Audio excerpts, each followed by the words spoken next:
Hello everybody, this is Kate at the Library of Whispers, and tonight I'm going to read you a bedtime story, and this is a story by the Brothers Grimm, Hansel and Gretel. Once upon a time there dwelt near a large wood a poor woodcutter with his wife and 2 children by his former marriage, a little boy called Hansel and a girl named Gretel. He had little enough to break or bite, and once, when there was a great famine in the land, he could not procure even his daily bread. And as he lay thinking in his bed one evening, rolling about for trouble, he sighed and said to his wife, "What will become of us? How can we feed ourselves? How can we feed our children when we have no more than we can eat ourselves?"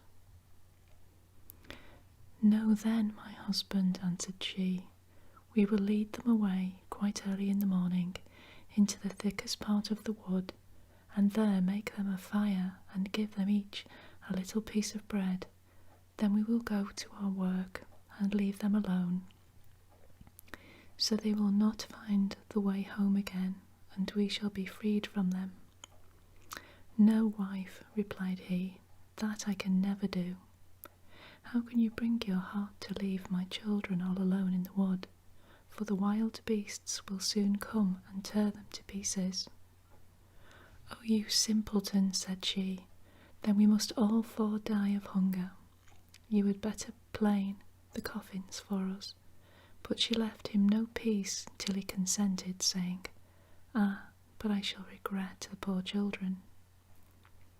The 2 children, however, had not gone to sleep, for very hungry, and so they overheard what the stepmother said to their father. Gretel wept bitterly and said to Hansel, "What will become of us?" "Be quiet, Gretel," said he. "Do not cry. I will soon help you." And as soon as their parents had fallen asleep, he got up, put on his coat, and unbarring the back door, slipped out. The moon shone brilliantly, and the white pebbles which lay before the door seemed like silver pieces. They glittered so brightly. Hansel stooped down and put as many into his pocket as it would hold, and then going back he said to Gretel, "Be comforted, dear sister, and sleep in peace. God will not forsake us." And so saying, he went to bed again. The next morning, before the sun arose, the wife went and awoke the 2 children. "Get up, you lazy things, we are going into the forest to chop wood." Then she gave them each a piece of bread, saying, "There is something for your dinner. Do not eat it before the time, for you will get nothing else." Gretel took the bread in her apron, for Hansel's pocket was full of pebbles, and so they all set out upon their way. When they had gone a little distance, Hansel stood still and peeped back at the house, and this he repeated several times, until his father said, "Hansel, what are you peeping at, and why do you lag behind? Take care and remember your legs." "Ah, father," said Hansel, "I am looking at my white cat sitting upon the roof of the house and trying to say goodbye." "You simpleton," said the wife, "that is not a cat, it is only the sun shining on the white chimney."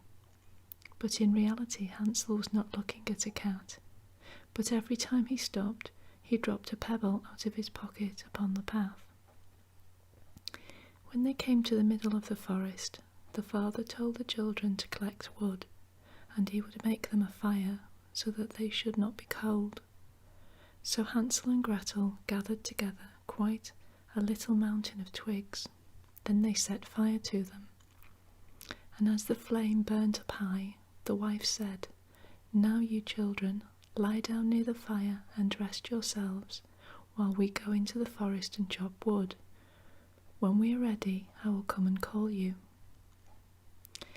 Hansel and Gretel sat down by the fire, and when it was noon, each ate the piece of bread, and because they could hear the blows of an axe, they thought their father was near. But it was not an axe, but a branch which had bound to a withered tree, so as to be blown to and fro by the wind. They waited so long that at last their eyes closed from weariness, and they fell fast asleep. When they awoke, it was quite dark, and Gretel began to cry, "How shall we get out of the woods?" But Hansel tried to comfort her by saying, "Wait a little while till the moon rises, and then we will quickly find the way." The moon soon shone forth, and Hansel, taking his sister's hand, followed the pebbles which glittered like new coined silver pieces, and showed them the path.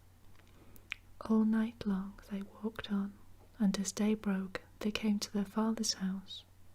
They knocked at the door, and when the wife opened it and saw Hansel and Gretel, she exclaimed, "You wicked children, why did you sleep so long in the wood? We thought you were never coming home again." But their father was very glad, for it had grieved his heart to leave them all alone. Not long afterward, there was again great scarcity in every corner of the land, and one night the children overheard their stepmother saying to their father, "Everything is again consumed. We have only half a loaf left, and then the song is ended. The children must be sent away. We will take them deeper into the wood, so they may not find the way out again. It is the only means of escape for us." But her husband felt heavy at heart and thought, it were better to share the last crust with the children. His wife, however, would listen to nothing that he said, and scolded and reproached him without end. He who says A must say B too, and he who consents the first time must also the second. The children, however, had heard the conversation as they lay awake, and as soon as the old people went to sleep, Hansel got up, intending to pick up some pebbles as before, but the wife had locked the door, so that he could not get out. Nevertheless, he comforted Gretel, saying, "Do not cry, sleep in quiet, the good God will forsake us." Early in the morning, the stepmother came and pulled them out of bed, and gave them each a slice of bread, which was still smaller than the former piece. On the way, Hansel broke his in his pocket, and stooping every now and then, dropped a crumb upon the path. "Hansel, why do you stop and look about?" said the father. "Keep in the path." "I am looking at my little dove," answered Hansel, nodding a good-bye to me. "Simpleton," said the wife. "That is no dove, but only the sun shining on the chimney." But Hansel still kept dropping crumbs as he went along. The mother led the children deep into the wood, where they had never been before, and there, making an immense fire, she said to them, "Sit down here and rest, and when you feel tired you can sleep for a little while. We are going into the forest to hew wood, and in the evening, when we are ready, we will come and fetch you." When noon came, Gretel shared her bread with Hansel, who had strewn his on the path. Then they went to sleep. But the evening arrived, and no one came to visit the poor children, and in the dark night they awoke, and Hansel comforted his sister by saying, "Only wait, Gretel, till the moon comes out, then we shall see the crumbs of bread which I have dropped, and then they will show us the way home." The moon shone, and they got up, but they could not see any crumbs, for the thousands of birds which had been flying about in the woods and fields had picked them all up. Hansel kept saying to Gretel, "We will soon find the way," but they did not, and they walked the whole night long and the next day, but still they did not come out of the wood. And they got so hungry, for they had nothing to eat but the berries which they found upon the bushes. Soon they got so tired they could not drag themselves along, so they lay down under a tree and went to sleep. It was now the third morning since they had left their father's house, and they still walked on, but they only got deeper and deeper into the wood, and Hansel saw that if help did not come very soon, they would die of hunger. At about noonday, they saw a beautiful snow-white bird sitting upon a bough, which sang so sweetly that they stood still and listened to it. It soon ceased, and spreading its wings flew off, and they followed it until it arrived at a cottage, upon the roof of which it perched, and when they went close up to it they saw that the cottage was made of bread and cakes, and the window panes were of clear sugar. "We will go in there," said Hansel, "and have a glorious feast. I will eat a piece of the roof, and you can eat the window. Will they not be sweet?" So Hansel reached up and broke a piece off the roof, in order to see how it tasted, while Gretel stepped up to the window and began to bite it. Then a sweet voice called out in the room, "Tip-tap, tip-tap, who raps on my door?" And the children answered, "The wind, the wind, the child of heaven," and they went on eating without interruption. Hansel thought the roof tasted very nice, so he tore off a great piece, while Gretel broke a large round pane out of the window, and sat down quite contentedly. Just then the door opened, and a very old woman walking upon crutches came out. Hansel and Gretel were so frightened that they let fall what they had in their hands, but the old woman, nodding her head, said, "Ah, you dear children, what has brought you here? Come in and stop with me, and no harm shall befall you." And so saying, she took them both by the hand and led them into her cottage. A good meal of milk and pancakes, with sugar, apples and nuts, was spread on the table, and in the back room were 2 nice little beds, covered with white, where Hansel and Gretel laid themselves down and thought themselves in heaven. The old woman behaved very kindly to them, but in reality she was a wicked witch, who waylaid children and built the bread house in order to entice them in. But as soon as they were in her power, she killed them, cooked and ate them, and made a great festival of the day. Witches have red eyes and cannot see very far, but they have a fine sense of smell, like wild beasts, so that they know when children approach them. When Hansel and Gretel came near the witch's house, she laughed wickedly, saying, "Here, come 2 who shall not escape me." And early in the morning, before they awoke, she went up to them and saw how lovingly they lay sleeping with their chubby red cheeks, and she mumbled to herself, "That will be a good bite." Then she took up Hansel with her rough hands and shut him up in a little cage with a lattice door, and although he screamed loudly, it was of no use. Gretel came next, and shaking her till she awoke, the witch said, "Get up, you lazy thing, and fetch some water to cook something good for your brother, who must remain in that stall and get fat. When he is fat enough, I shall eat him." Gretel began to cry, but it was all useless, for the old witch made her do as she wished. So a nice meal was cooked for Hansel, but Gretel got nothing but a crab's claw. Every morning the old witch came to the cage and said, "Hansel, stretch out your finger that I may feel whether you are getting fat." But hence Hansel used to stretch out a bone, and the old woman, having very bad sight, thought it was his finger, and wondered very much that he did not get fatter. When 4 weeks had passed, and Hansel still kept quite lean, she lost all her patience and would not wait any longer. "Gretel," she called out in a passion, "get some water quickly. Be Hansel fat or lean, this morning I will kill and cook him." Oh, how the poor little sister grieved as she was forced to fetch the water, and fast the tears ran down her cheeks. "Dear, good God, help us now," she exclaimed. "Had we only been eaten by the wild beasts in the wood, then we should have died together." But the old witch called out, "Leave off that noise, it will not help you a bit." So early in the morning, Gretel was forced to go out and fill the kettle and make a fire. First we will bake. However, said the old woman, I have already heated the oven and kneaded the dough. And so saying, she pushed poor Gretel up to the oven, out of which the flames were burning fiercely. Creep in, said the witch, and see if it is hot enough, and then we will put in the bread. But she intended when Gretel got in to shut up the oven and let her bake, so that she might eat her as well as Hansel. Gretel perceived what her thoughts were and said, I do not know how to do it. How shall I get in? You stupid goose, said she, the opening is big enough. See, I could even get in myself. And she got up and put her head into the oven.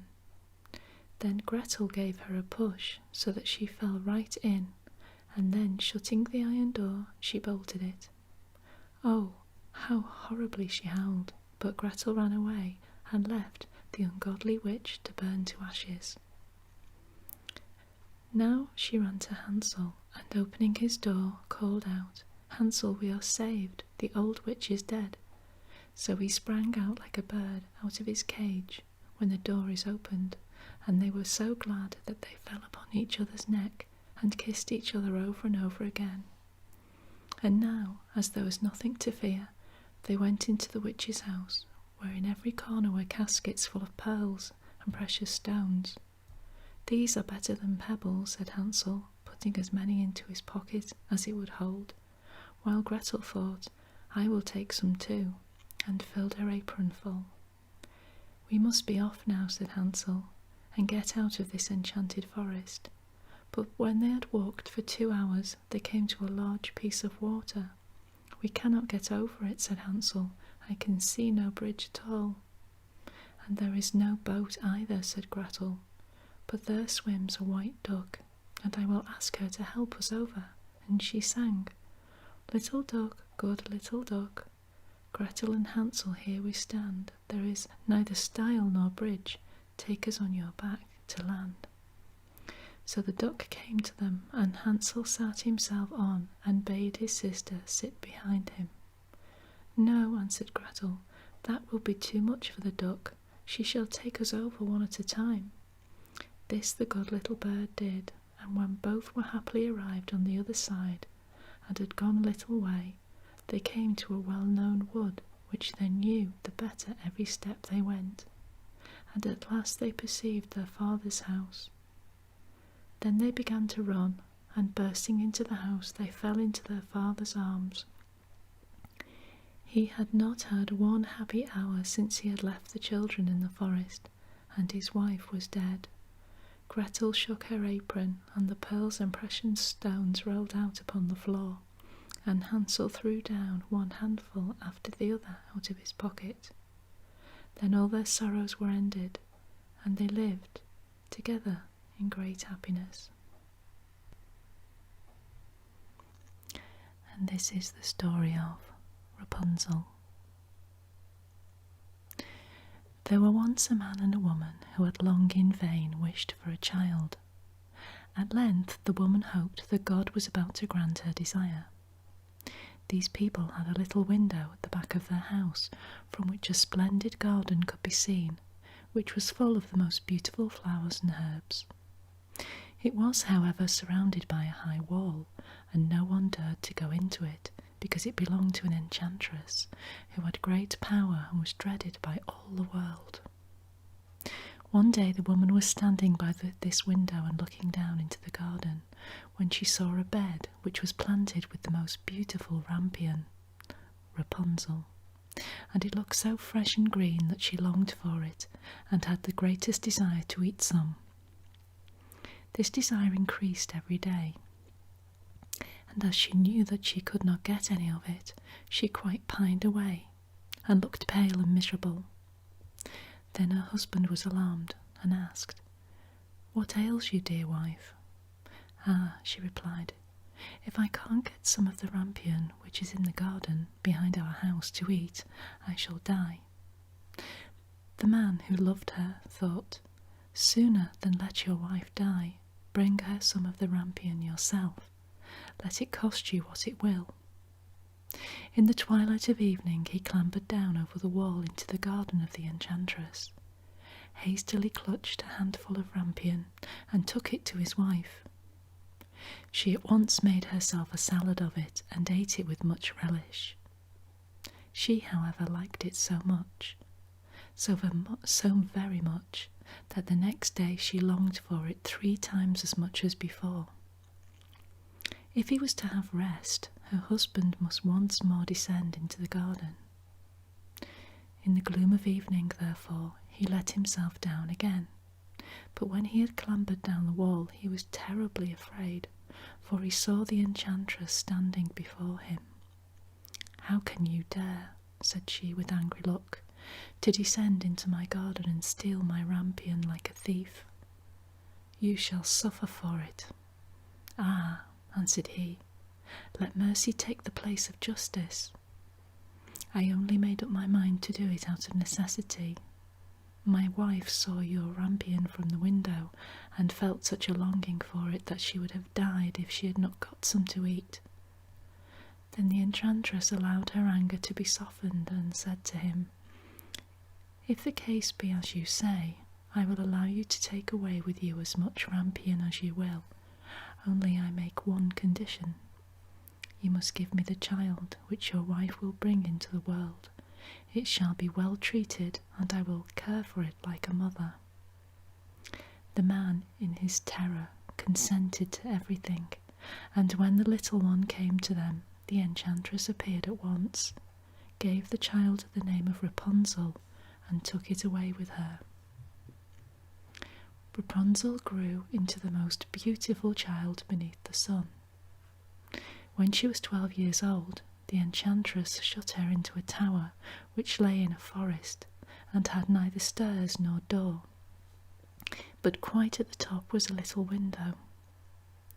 When the enchantress wanted to go in, she placed herself beneath this and cried, "Rapunzel, Rapunzel, let down your hair to me." Rapunzel had magnificent long hair, fine as spun gold, and when she heard the voice of the enchantress, she unfastened her braided tresses, wound them round one of the hooks of the window above, and then the hair fell 20 yards down, and the enchantress climbed up by it. After a year or 2, it came to pass that the king's son rode through the forest and went by the tower. Then he heard a song, which was so charming that he stood still and listened. This was Rapunzel, who in her solitude passed her time in letting her sweet voice resound. The king's son wanted to climb up to her and look for the door of the tower, but none was to be found. He rode home, but the singing had so deeply touched his heart that every day he went out into the forest and listened to it. Once, when he was thus standing behind a tree, he saw that an enchantress came there, and he heard how she cried, "Rapunzel, Rapunzel, let down your hair." Then Rapunzel let down the braids of her hair, and the enchantress climbed up to her. "If that is the ladder by which one mounts, I will for once try my fortune," said he, and the next day, when it began to grow dark, he went to the tower and cried, "Rapunzel, Rapunzel, let down your hair." Immediately the hair fell down, and the king's son climbed up. At first Rapunzel was terribly frightened when a man such as her eyes had never yet beheld came to her, but the king's son began to talk to her quite like a friend, and told her that his heart had been so stirred that it had let him have no rest, and he had been forced to see her. Then Rapunzel lost her fear, and when he asked if she would take him for a husband, and she saw that he was young and handsome, she thought, "He will love me more than old Dame Gothel does," and she said, "Yes," and laid her hand in his. She said, "I will willingly go away with you, but I do not know how to get down. Bring with you a skein of silk every time you come, and I will weave a ladder with it, and when that is ready I will descend, and you will take me on your horse." They agreed that until that time he should come to her every evening, for the old woman came by day. The enchantress remarked nothing of this, until once Rapunzel said to her, "Tell me, Dame Gothel, how it happens that you are so much heavier for me to draw up than the young king's son. He is with me in a moment." "Ah, you wicked child," cried the enchantress, "what do I hear you say? I thought I had separated you from all the world, and yet you have deceived me." In her anger she clutched Rapunzel's beautiful tresses, wrapped them twice round her left hand, seized a pair of scissors with the right, and snip, snip they were cut off, and the lovely braids lay on the ground. And she was so pitiless that she took poor Rapunzel into a desert, where she had to live in great grief and misery. On the same day, however, that she cast out Rapunzel, the enchantress in the evening fastened the braids of hair which she had cut off to the hook of the window, and when the king's son came and cried, "Rapunzel, Rapunzel, let down your hair," she let the hair down. The king's son ascended, but he did not find his dearest Rapunzel above, but the enchantress, who gazed at him with wicked and venomous looks. "Aha," she cried mockingly, "you had fetched your dearest, but the beautiful bird sits no longer singing in the nest. The cat has got it, and will scratch out your eyes as well. Rapunzel is lost to you. You will never see her more." The king's son was beside himself with pain, and in his despair he leapt down from the tower. He escaped with his life, but the thorns into which he fell pierced his eyes. Then he wandered quite blind about the forest, ate nothing but roots and berries, and did nothing but lament and weep over the loss of his dearest wife.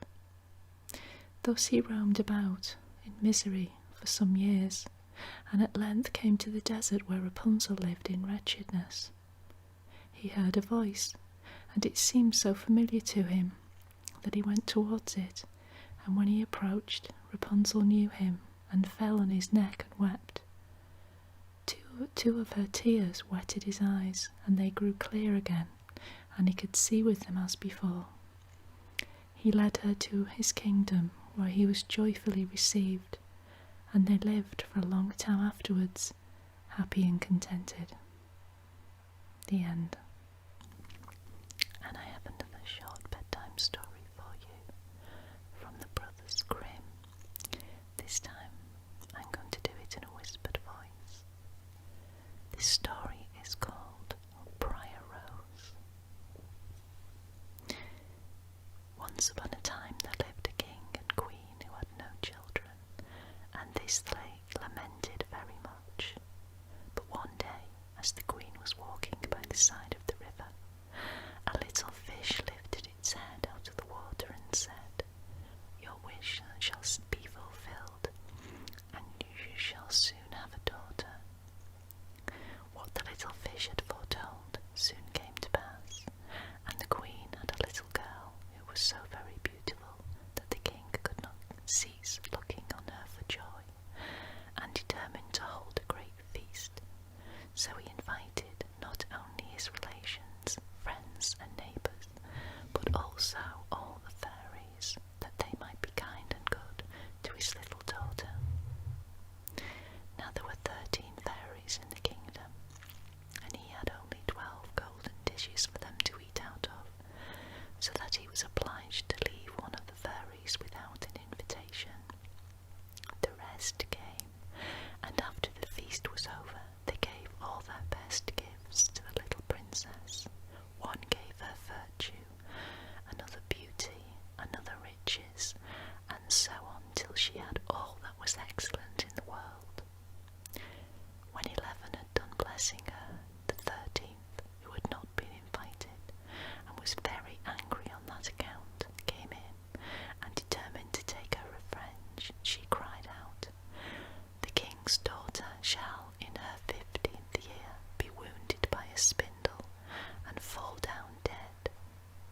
Then the 12, who had not yet given her gift, came forward and said that the bad wish must be fulfilled, but that she could soften it, and that the king's daughter should not die, but fall asleep for 100 years. But the king hoped to save his dear daughter from the threatened evil, castles in the kingdom should be bought up and destroyed.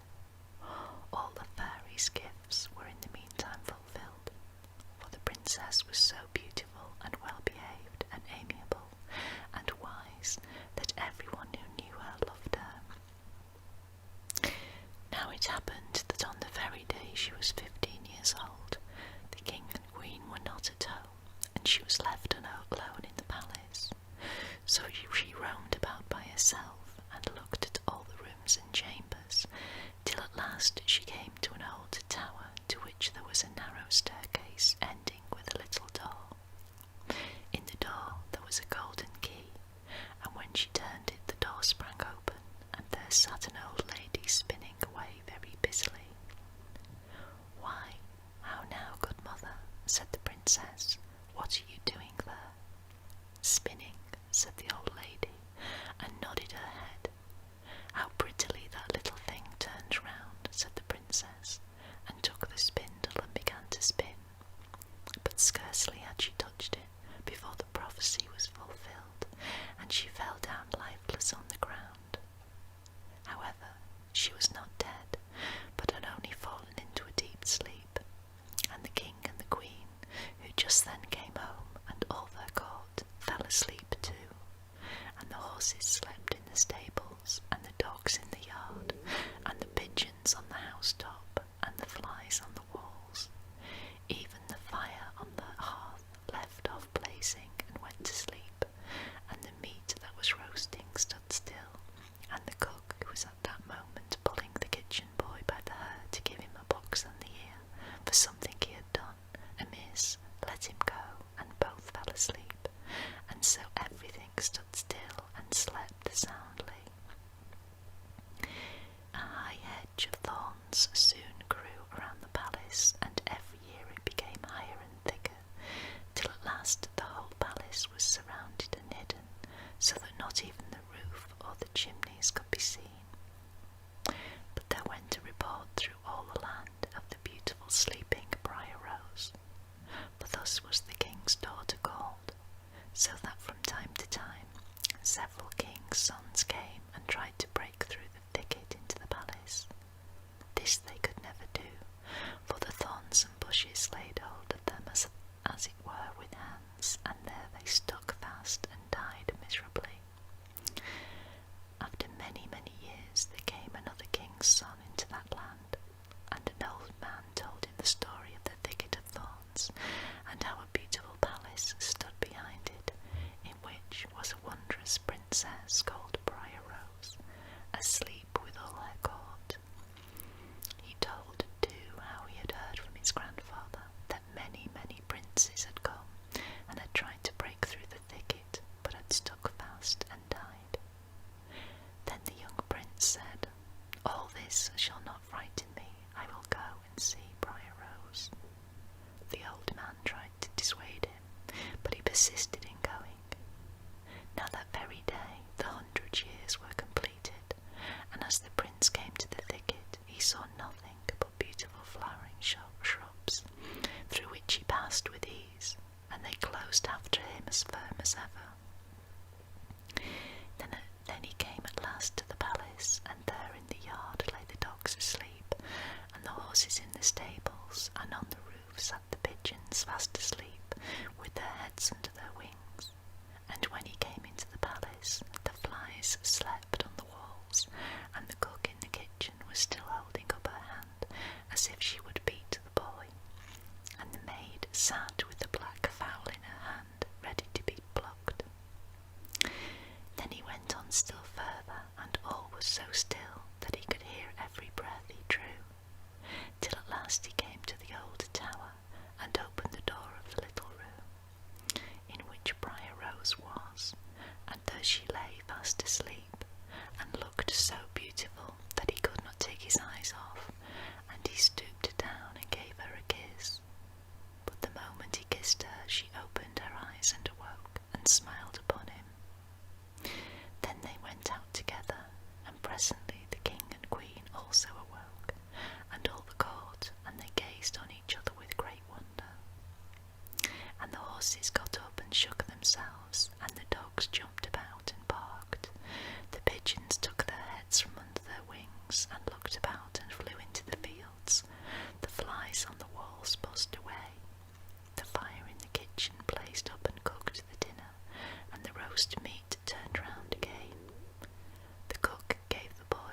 wax on his ear, so that he cried out, and the maid went on plucking the fowl.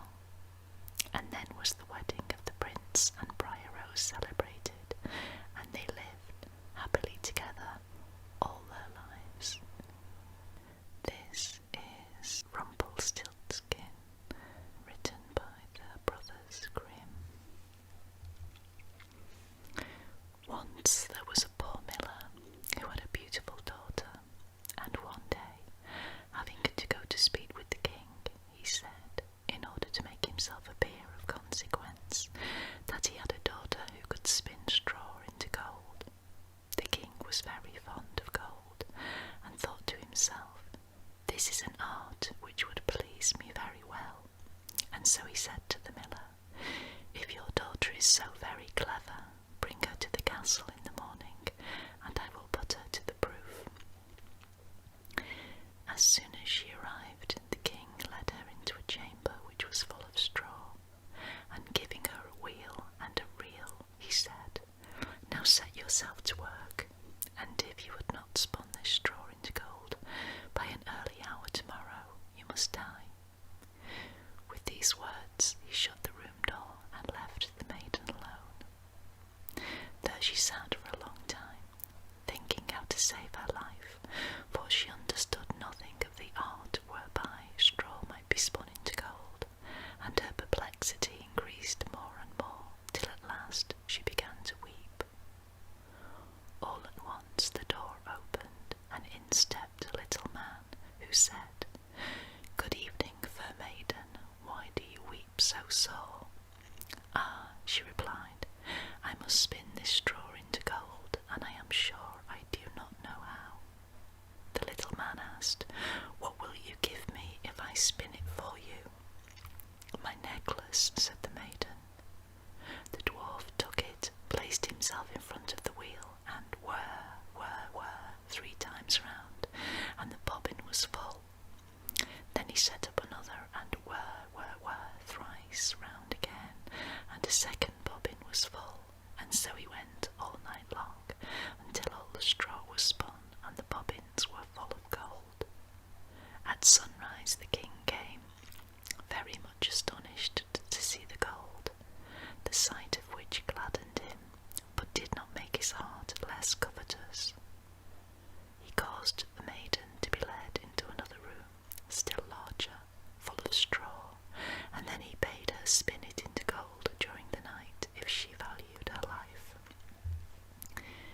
The maiden was again quite at a loss what to do, but while she cried, the door opened suddenly as before, and the dwarf appeared and asked her what she would give him in return for his assistance. "The ring off my finger," she replied. The little man took the ring and began to spin at once, and by morning all the straw was changed to glistening gold. The king was rejoiced above measure at the sight of this, but still he was not satisfied, but leading the maiden into another still larger room, full of straw as the others, he said, "This you must spin during the night, but if you accomplish it, you shall be my bride." For, thought he to himself, "a richer wife thou canst not have in all the world."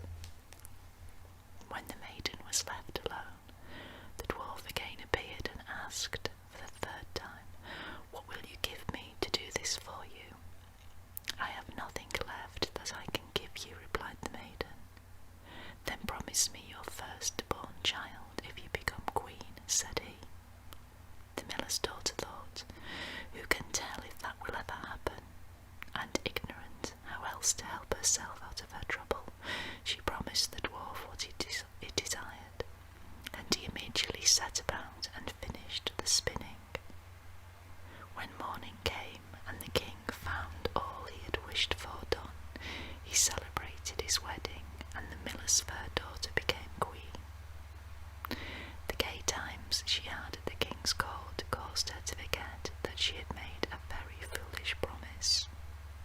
About a year after the marriage, when she had ceased to think about the little dwarf, she brought a fine child into the world.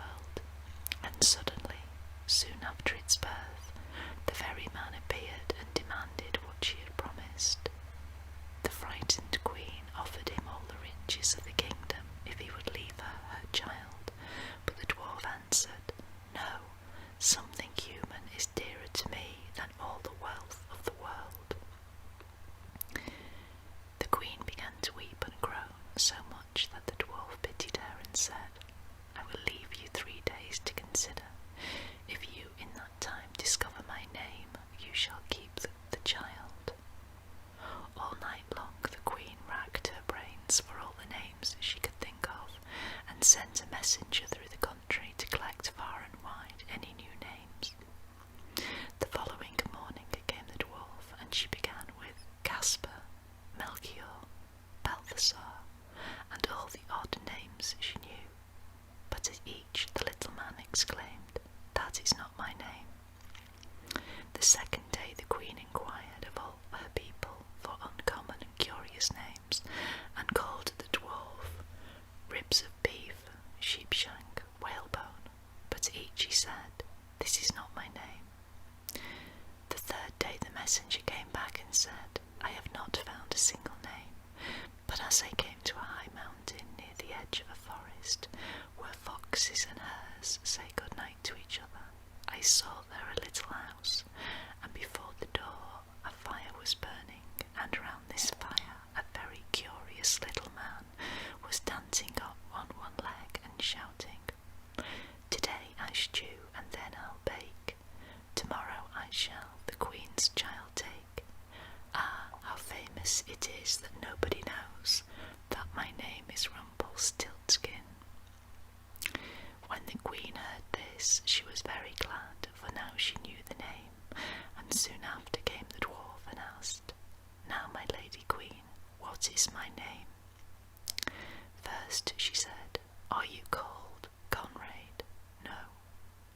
"Are you called Hal?" "No." "Are you called Rumpelstiltskin?" "A witch has told you, a witch has told you," shrieked the little man, and stamped his right foot so hard in the ground with rage that he could not draw it out again. Then he took hold of his left leg with both his hands and pulled away so hard that his right came off in the struggle, and he hopped away howling terribly. And from that day to this, the queen has heard